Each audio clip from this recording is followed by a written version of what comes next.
गरौरी आना YouTube channel देखने वाले सारे दर्शकों ने मास्टर नरेंद्र कोथ की ओर राम राम। और फिलहाल गांव कोथ खुर्द के सरकारी स्कूल में मौजूद हाँ और 10वीं का रिज़ल्ट आया है और इतना बेहद शानदार रिज़ल्ट आया है। एक गुड़िया ने से तो बहुत अच्छे अंक हासिल किए हैं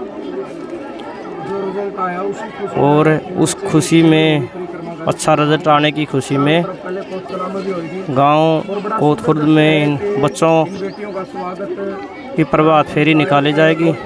पूरा स्टाफ इनके मान सम्मान के लिए तैयार है और सभी ने फूल महिलाएँ गुड़िया हैं जो उनको फूल महिलाएँ पहना रखी हैं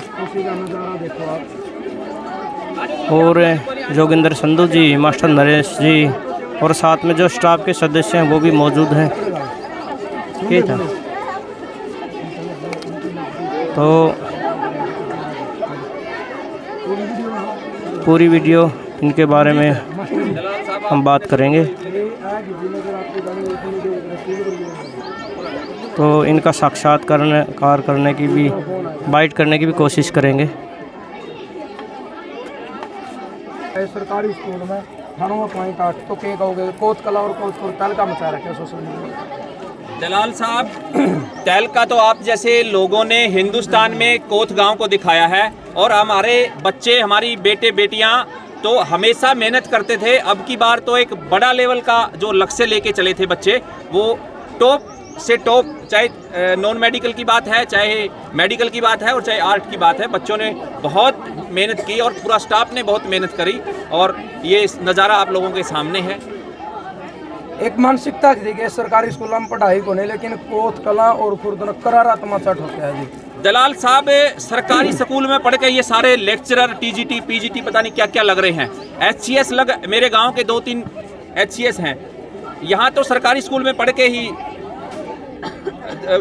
सारी चीज़ें तय किया करते हैं। प्राइवेट के बारे में मैं क्या कहूँ, मेरे से बेहतर आप जानते हैं और A to Z चैनल के तो दर्शक बहुत अच्छे से जानते हैं, क्योंकि आप सच्चाई और सत्य दिखाते हो। तो ये केवल और केवल भ्रम की दुकान है। मास्टर जी, ये भी चर्चा चला गाँव में कि सरकारी स्कूल में मास्टर खुद पढ़ाओ, लेकिन अपने बच्चा ना सरकारी स्कूल में कौन पढ़ाता, ये प्राइवेट स्कूल में ये बिल्कुल आपने बड़ा वाजिब सा सवाल किया है और आपके सवालों पे और आप पे मेरी पूरी नज़र रहती है। मैं कहना चाहूँगा पूरे प्रदेश में केवल मास्टर नहीं, जो भी कर्मचारी है अपने बच्चों को सरकारी विद्यालय में डालें। जब सरकारी विद्यालय में पढ़ के आप लोग बड़े बड़े अफसर लग सकते हो, तो इसमें प्रॉब्लम क्या है? हाँ, किसी को कोई CBSE का कोई और बार का टारगेट है, उनको छोड़ के बाकी सभी कर्मचारियों को मैं कहूँ सरकार ऐसा कानून लेके आई, सरकारी कर्मचारी अपने बच्चों को सरकारी स्कूल में पढ़ाए और इस आवाज़ को आपसे उम्मीद है आप ही उठाएंगे। नरेश जी, ये कुछ कहना चाहोगे? आप भी बड़े एक्टिव हो और जो रिजल्ट आया है और आपका चेहरे पर जो खुशी दिखने लग रही है वो अपने आप में बहुत कुछ बयान कर रही है। आप सभी को नमस्कार, आपके दर्शकों को बोलो ना, नमस्कार। बोलो ना भाई, आज जो कोथ खुर्द का परिणाम है और कोथ खुर्द का और कोथ कला का, इन बिल्कुल एक सिस्टम के ऊपर तमाचा मारा है। बस कम सुविधाओं के बावजूद भी हमारा परिणाम बेहतर हो सकता है। और मेरा कहना तो उन माँ बाप को भी है, उन बच्चों को भी है, उन जो 80% की मेरिट तक नहीं आ पाए, 75% हासिल नहीं कर पाए। बोलने वाला टीचर 10वीं में फेल, कहने का मतलब 1998 में मैं 10वीं में फेल हो गया था। फेल होने के बाद रीस्टार्ट हमने किया। आपके पास अवसर होता है कि आप रीस्टार्ट कर सकते हैं। ज़रूरी नहीं कि सभी फूल गुलाब के फूल ही हों, बिच्छू बंटी का फूल भी एक हैसियत रखता है और गेंदे का फूल भी अपनी जगह हैसियत रखता है। किसी फूल के ऊपर प्रेशर डाल के आप ये मत कहें कि आप गुलाब का ही फूल बने, उसको तनाव में न डालें। अगर वो बिच्छू बंटी का एक खिला हुआ फूल है तो गुलाब से भी बेहतर है। मेरा कहने का अर्थ है, अगर मेरिट नहीं है तो भी आपके बच्चे बहुत अच्छे हैं, वो मेहनत करके और अच्छा कर सकते हैं। मुकेश जी, हाँ जी, नमस्कार। आप भी पूरा जोर ला रहे हो, संघर्ष कर रहे हो और रिजल्ट आपके भी कमाल के। और आज आपका छोटा गांव, छोटा होगा कोथ खुर्द तो छोटा, मेरा खुद का अपना गाँव है। नहीं, आप तो जिस स्कूल में आप पढ़ा हुआ कोथ कला हमें ध्यान, तो आज छोटा गांव ने भी रिकॉर्ड तोड़ा, 494 एक बेटी के हैं।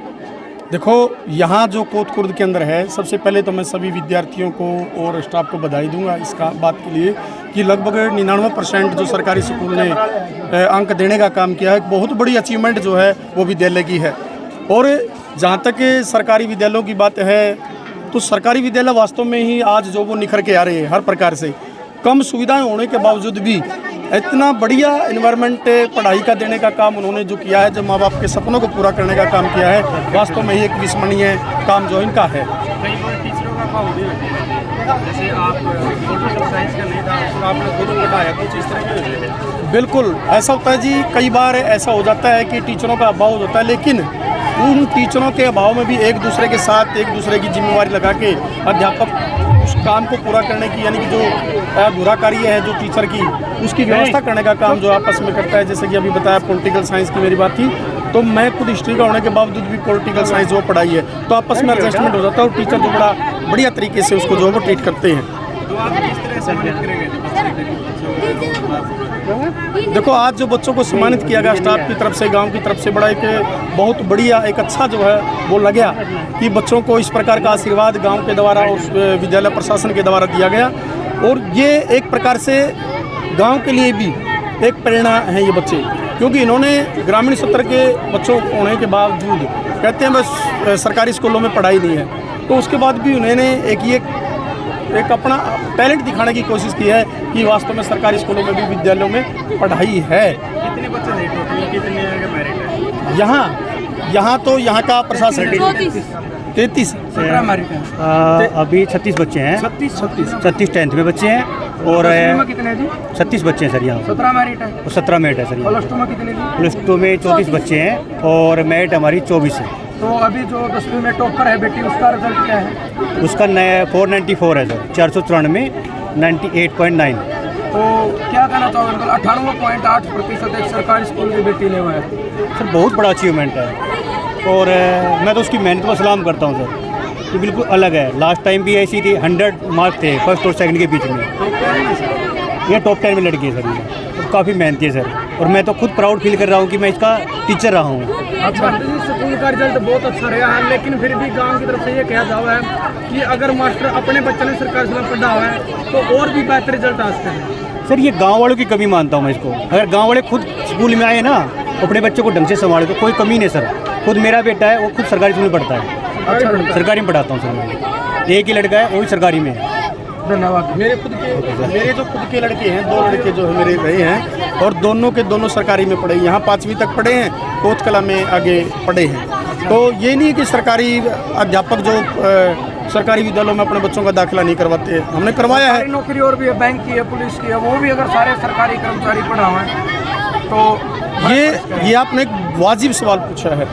अगर वास्तव में ही सारे के सारे कर्मचारी सरकारी विद्यालयों में अगर दाखिला करवाएं तो वास्तव में जो एक नया निखार जो है लेके आएंगे। क्योंकि कई बार एक मनोवैज्ञानिक अवधारणा लोगों ने बना रखी है कि जो सरकारी स्कूल में बच्चे पढ़ते हैं ना, वो गरीबों के बच्चे पढ़ते हैं, और वास्तव में कुछ हद तक ये सच्चाई भी है कि गरीबों के बच्चे पढ़ते हैं। अगर वहीं पे सरकारी कर्मचारी के बच्चे, बड़े व्यापारी के बच्चे, छोटे व्यापारी के बच्चे और जिस भी प्रकार से जो अन्य साधनपूर्ण जो लोग हैं, यदि उनके बच्चे भी सरकारी स्कूलों में पढ़ें तो वास्तव में ही एक कंपटीशन की भावना पैदा होगी, निखर के आएंगे। पहले सरकारी स्कूलों में पढ़ा करते थे, हर प्रकार से हम भी सरकारी विद्यालय में पढ़ के जो है आज प्रिंसिपल के पद तक पहुँचे हैं।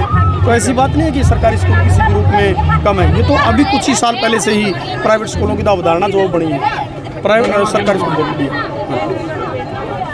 तो ये थे मास्टर मुकेश जी, और साथ में और स्टाफ था। और अब ये प्रभात फेरी शुरू हो चुकी है, तो वीडियो को ज़्यादा से ज़्यादा शेयर करना है। मिलांगे नेक्स्ट वीडियो में, तब तक के लिए जय हिंद, जय भारत, वंदे मातरम, जय जवान, जय किसान।